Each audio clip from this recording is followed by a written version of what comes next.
la ressource la plus rentable que tu peux avoir en tant qu'entrepreneur, VTC, location de voitures, achat-revente et bien d'autres, c'est l'information. Oui, l'information est la meilleure ressource que tu peux avoir. Ce n'est pas ta voiture, tes clients, tes partenaires, Uber ou autres. Non, celle-là, ça vient en deuxième partie. Et dans cette vidéo, je veux répondre à une question très intéressante.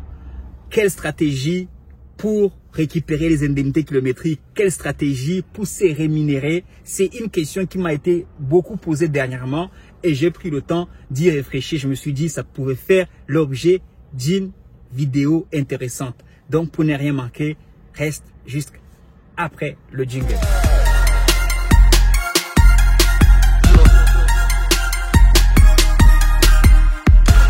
Salut à toi, bienvenue sur Auto-Bricolage. Moi, je m'appelle Andersen Isaac, entrepreneur VTC dans le transport depuis environ 8 ans, non, 9 ans maintenant. Et ici, je partage avec toi mon expérience, mon retour d'expérience, mes astuces, mon avis, mes conseils. Et voilà, donc dans cette vidéo, on va voir la question qui m'a été posée. Et pour être un peu plus clair et plus concis, je vais même relire une partie des questions. Voilà, je me lance en SASU. Je me paye en dividende et je fais de la récupération, la récupération 10K jusqu'au moins à la fin de l'année. J'aimerais ensuite me verser un salaire et quelles seraient les meilleures stratégies à adopter pour soit continuer en SASU et me verser un salaire, et dans ces cas-là, je veux mourir des taxes. Ouais, des taxes liées au salaire. Dans ces cas, c'est verser un salaire en SASU, c'est sûr que ça va te tuer. Ben, je rigole.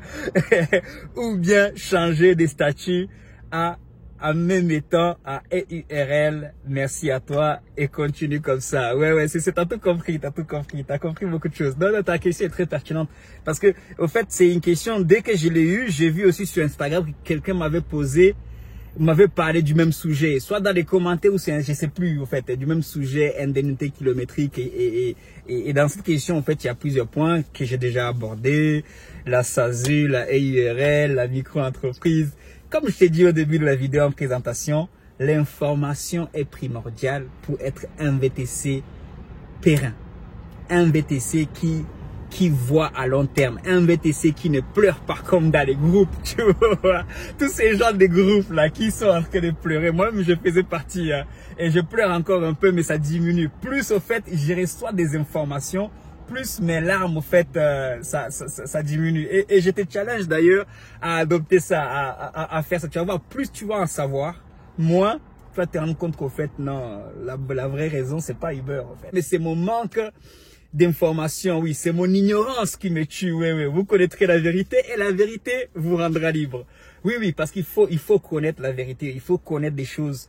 Plus tu en connais, plus tu en sais, plus tu vas bien sûr les implémenter et mieux tu vas mieux comprendre et tu vas te rendre compte qu'au final tout est faisable, tout est possible. On peut vraiment être VTC, un VTC heureux, un VTC épanoui. Donc pour en revenir à la question, moi je donne des conseils à ma façon, bien sûr, tu vois. C'est sur ma chaîne, je me permets aussi de mettre elle fait partie de moi, c'est ma personne en fait. Donc je pense que ceux qui me suivent, ils connaissent cette partie de moi, ils l'acceptent, ils savent aussi que j'arrive malgré ça, malgré mon côté taquin, malgré mon côté, comment tu appelles ça, comme tu veux, bizarre, j'arrive quand même à transmettre des informations qui sont assez pertinentes.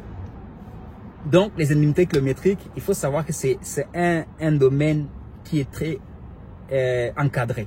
Très encadré parce que l'État a compris déjà que ceux qui optaient à ça, c'est une façon de substituer un peu le salaire quelque part. Et dans ces cas-là, plus précisément, c'est vraiment une des manières de se verser un salaire en gros sans payer des impôts. Et tu as bien compris que ils le savent, c'est parce que c'est eux qui mettent l'encadrement, le barème qui correspond à cet aspect, c'est eux qui le mettent en place. Donc ils savent, je suis pas en train de dire des choses que c'est eux-mêmes en fait qui l'ont conçu.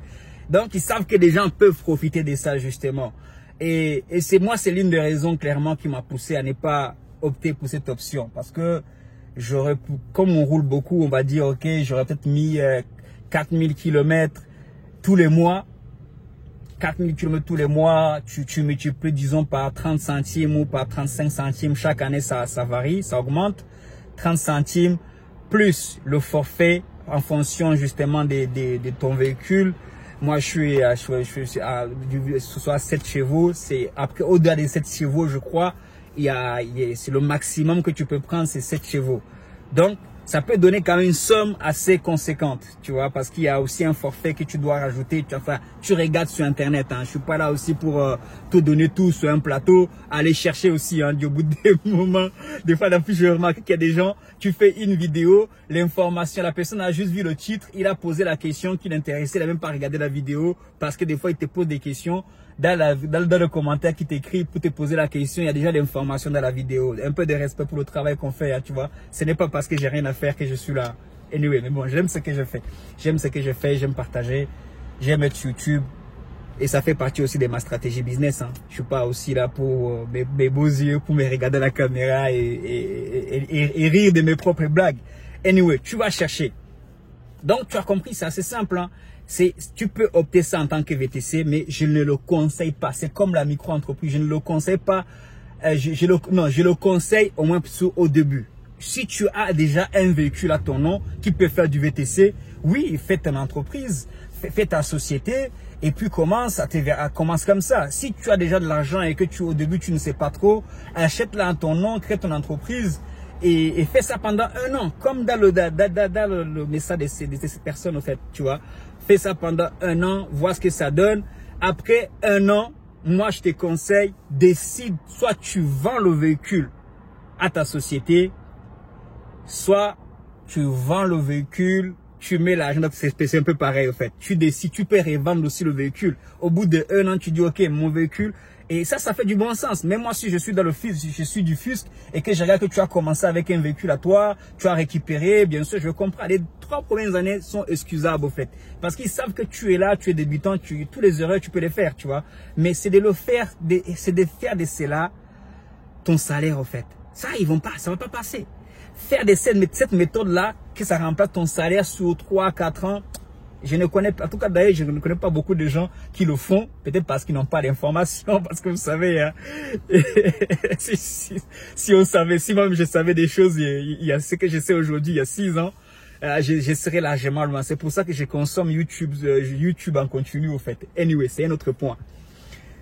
Donc voilà, c'est ça mon conseil à peu près. Maintenant, la stratégie concernant la SASU, oui, la SASU, si tu veux te verser un salaire, au bout des mois, la SASU, c'est parce qu'il y a des... La SASU est mieux si tu veux conserver l'argent de ta société pour te développer. Personnellement, tu suis un peu ce que j'ai fait. C'est un peu moi sur ça que j'ai misé. C'est un risque comme un autre, tu vois. C'est sur ça que j'ai misé, tu vois. Maintenant, si tu veux te verser un salaire, il faut basculer à la EURL, oui.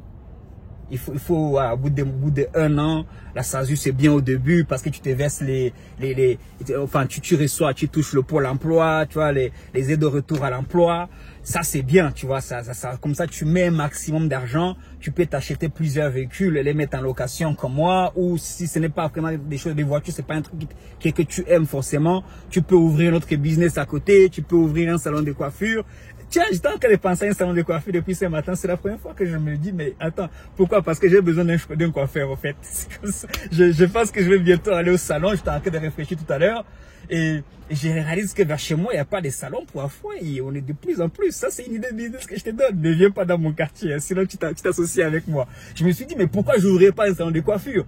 C'est pour te dire au fait qu'il y a plusieurs endroits où tu peux investir, mais en partant toujours d'une SASU ou d'une URL. Cet argent, tu peux l'investir ailleurs.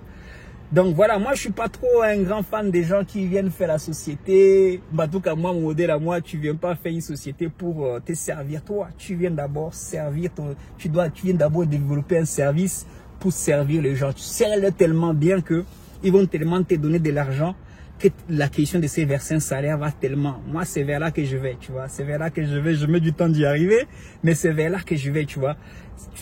La priorité, ce n'est pas toi. Excuse-moi, mais la priorité, ce n'est pas ton salaire.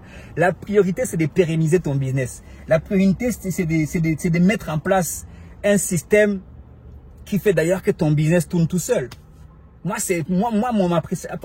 chacun a ses priorités. Moi, je pense que dès que tu as une priorité, c'est elle que tu vas atteindre. Si ta priorité, c'est de te verser un salaire, tu vas l'atteindre très vite et au bout d'un mois, tu vas te rendre que ce n'est pas forcément tant que ça, tu vois. Mais si ta priorité, c'est de créer un business, par exemple, qui ne serait-ce qu'à moitié, en 50%, te génère des revenus sans que tu sois derrière le volant, ça aussi, tu vas l'atteindre et ça sera beaucoup mieux. Moi, c'est un peu ça ma priorité. En même temps, je réponds à des questions, je partage aussi.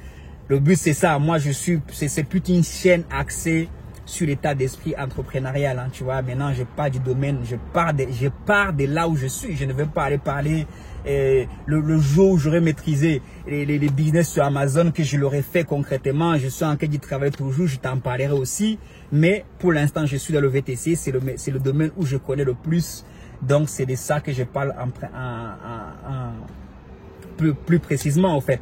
Donc, voilà, je ne sais pas si j'ai tout dit. Après, je lance la vidéo, je lance le sujet. Si tu penses avoir des meilleures informations ou des choses que j'ai oubliées, je n'ai pas la science infuse. Le but, c'est de façon courtoise, tu interviens dans les commentaires et tu nous partages aussi. Et tu nous donnes et toi aussi tu recevras. De toute façon, ce que tu as donné, toi aussi tu l'as reçu. Hein. Il faut rester toujours humble, les amis, dans les commentaires. Personne n'est né en connaissant tout, au fait. Donc, tu donnes, tu reçois, tu donnes, vice versa. Oui, je pense que j'ai un peu répondu à tout. Moi, je pense que ta stratégie dans le message que tu m'as envoyé, elle est très raisonnable. Donc, celui-là ne cesse pas de prendre des informations. Tape indemnité kilométrique sur YouTube. Moi, je fais pareil.